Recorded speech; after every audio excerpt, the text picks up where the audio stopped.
Hello everybody, this is Lara from Pure Elliott Wave with an updated analysis for RIOT. I'm going to do a full analysis for my member Lara on this one today. Since my last charts were updated in the membership for RIOT, in the membership area for RIOT, prices moved lower and it's clearly breached a channel that was drawn around the previous bear market. We've also got some other technical support for a sustained low being in place down there. And so my expectation is for price to move higher. I have a short-term target at 13.788. After that, another multi-week correction or pullback may begin. It should remain above 3.25.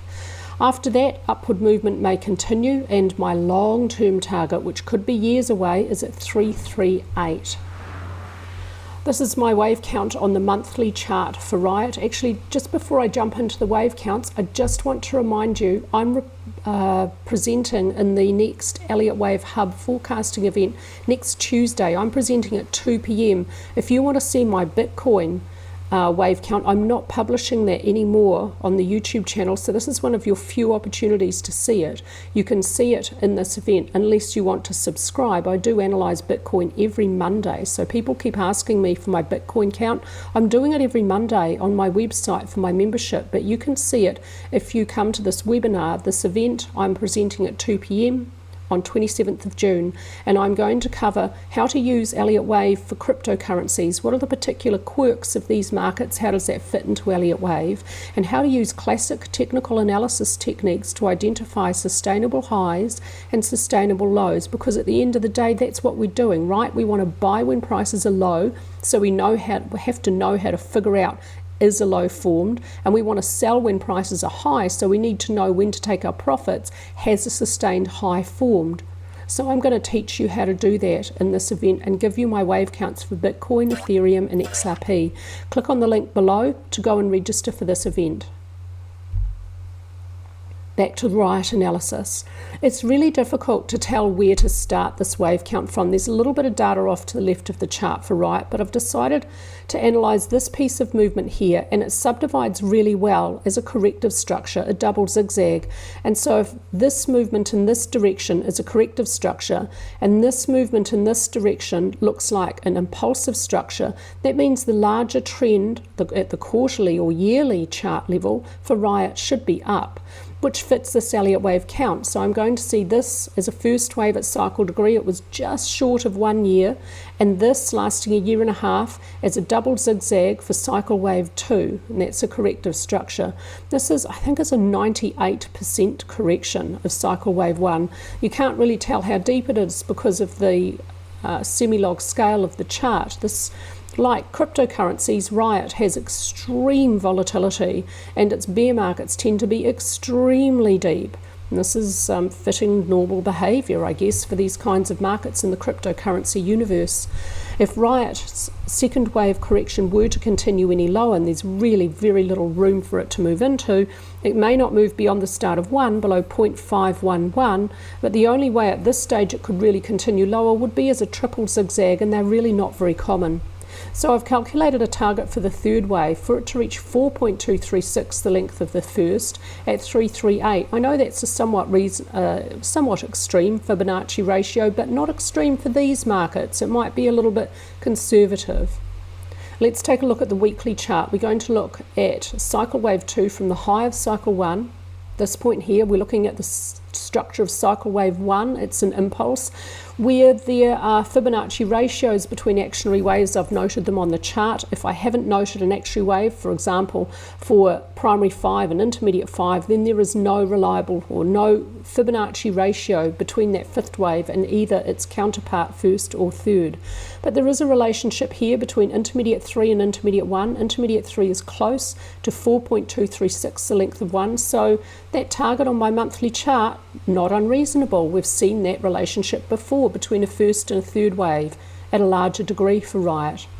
For primary wave 3, it's 0.96, shorter than 6.854, the length of primary wave 1. That's a Fibonacci ratio. That's the next one up from 4.236. So again, that target on the monthly chart is actually not unreasonable for this market if it follows common behavior. From this high to this low, this downward movement fits nicely as a double zigzag. First zigzag in the double, labelled primary W, double joined by a 3 in the opposite direction labelled X, second zigzag extended in time, labelled primary Y, A, B, C. From this low to this high, I cannot yet see a complete 5-wave impulse, so it looks like a 5-wave impulse is incomplete, and I'll label that primary wave 1. When primary wave 1 is complete, then we should expect a multi-week to multi-month pullback, and it could again be very deep for primary 2, which may not move beyond the start of 1 below 3.25. I've drawn a channel around this downward movement for cycle wave 2, the whole of this bear market that was just over a year and a half. I've drawn it from this low to this low, and I've pushed a copy up on this high, and I've drawn this on a semi-log scale. So if you draw the channel on an arithmetic scale, it won't work. You've got to draw the channels on with your chart on a semi-log scale. Its price approached the upper edge of the channel here, found resistance, pulled away, broke through, hasn't seen a much, well, there's a little back test of support, but it fell somewhat short. Eventually primary wave 2 may find a back test of support if it's quick enough, but it looks like it's probably going to fall short of the upper edge of this channel. Behaviour here around this channel strongly suggests that this channel has technical significance, and it is very long held with quite a few tests, although it has a steep slope. But the behaviour here strongly suggests that this channel is breached in a sustainable manner. Let's take a look now at the daily chart, the low of cycle 2 here, this point down here. Here I need to move that degree down 1 degree, but I've got this one right. So looking at primary wave 1, we've got intermediate 1, expanded flat for 2, impulse for 3, zigzag for 4, expecting now a final 5th wave. If the 5th wave were to be only even in length with the first, it would be truncated, so the next ratio is used to calculate a target where intermediate 5 would reach 0.618, the length of 3, at 13.738. Intermediate 4, if it continues any lower, may not move into wave 1 price territory below 6.63. I've used Elliott's second technique here to draw a channel around primary wave 1 from 2 to 4 with a copy on 3. Look for the lower edge, it might provide support for any pullbacks along the way up, and intermediate 5 would most likely end about midway within the channel. Eventually, when this channel is breached by downward movement, after intermediate 5 is over, then when the channel is breached by downward movement, that may be used as strong indication that primary 1 may then be over and primary 2 may then be underway. So this is a short-term invalidation point. On the weekly chart, this is the longer-term invalidation point for an upcoming primary degree second wave correction, but we're not there yet because primary wave 1 still needs to complete its Elliott wave structure. On the weekly chart, here's the end of the bear market. ADX did not reach extreme, although it did indicate a downward trend.